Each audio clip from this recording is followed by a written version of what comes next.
ser humano está separado de Deus, está condenado através de Jesus Cristo. Tão somente através dele, o ser humano pode voltar para Deus. Por isso ele disse: eu sou o caminho, a verdade e a vida. Ninguém vem ao Pai a não ser por mim. Eu estava lendo Romanos 8, 5, 1. Continua dizendo no verso 5: a esperança não traz confusão. Porquanto o amor de Deus está derramado em nossos corações pelo Espírito Santo que nos foi dado. Porque Cristo, estando nós ainda fracos, morreu a seu tempo pelos ímpios. A morte de Cristo, suficiente para salvar todos que pela fé esperavam a vida dele. Suficiente para todos aqueles naquela época, suficiente hoje, suficiente até que esse sistema de coisas aqui seja terminado. Jó, naquela angústia que ele passava, ele pôde declarar abertamente: porque eu sei, convicção, certeza absoluta, sem margem de erro, de dúvida, que o meu Redentor vive. E o nosso Redentor? Senhor Jesus Cristo. Como Jó podia saber dele lá no passado? E ele ainda disse que por fim se levantará sobre a terra, falando de ressurreição. E eu verei com meus olhos e não outro. Eu vou ressuscitar um dia. É o que ele disse. Porque o meu Redentor vive. Nos dizer dele, ele ainda não veio, não se apresentou, ele ainda não sofreu a morte na cruz, mas ele vai passar por todas essas etapas, por tudo isso aí, que foi profetizado a respeito dele, mas a morte não vai ter poder de reter ele. Ele vai ressuscitar. E eu com ele, gente. É o que Jó declarou.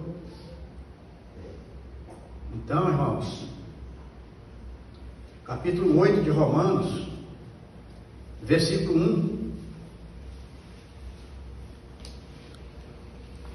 Portanto, agora, se você creu que era miserável, pecador, merecedor do inferno, que Cristo era suficiente para te salvar, e você o confessou como seu único Salvador, como Senhor de sua vida, a Bíblia declara: portanto, agora, nenhuma condenação há. Será que é universal para toda a humanidade? E não vai haver condenação?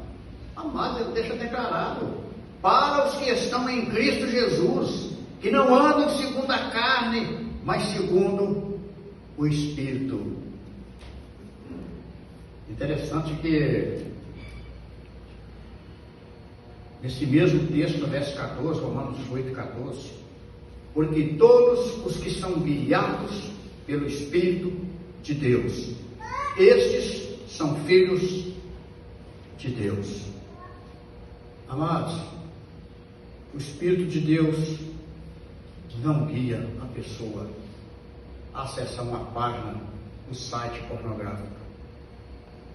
O Espírito de Deus não guia a pessoa a fechar sua mão e negar-se a ser participante das necessidades da Igreja de Cristo. O Espírito de Deus não guia a pessoa lá para essas festas mundanas. Então nós temos que prestar atenção. Nós temos que pensar um pouquinho se realmente nós estamos sendo guiados pelo Espírito. Será que o Espírito de Deus guia uma pessoa a olhar assim e começar a falar mal do seu irmão em Cristo? Ou será que não? Será que não é o Espírito de Deus que guia?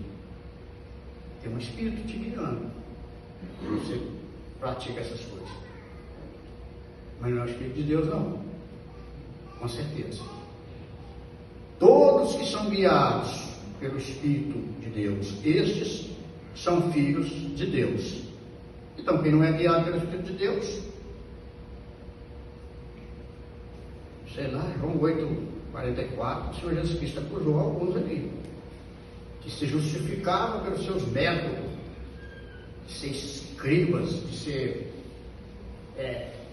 judeus, de ser israelita, dava a impressão que não precisava dele. E ele pôs o dedo de riste e falou: vocês são filhos de Satanás. Eu te pergunto, de quem você é filho? De quem você é filho? Você já tem confessado a Jesus Cristo como seu único centro salvador, como Senhor de sua vida? Você tem se reconhecido pecador, miserável, merecedor do inferno. Você crê que a salvação é só através do Senhor Jesus Cristo? Ou você não espera em algum outro mais, pela sua bondade? Quando o próprio Cristo falou que só é bom é Deus. Espero que você pense nisso até o final.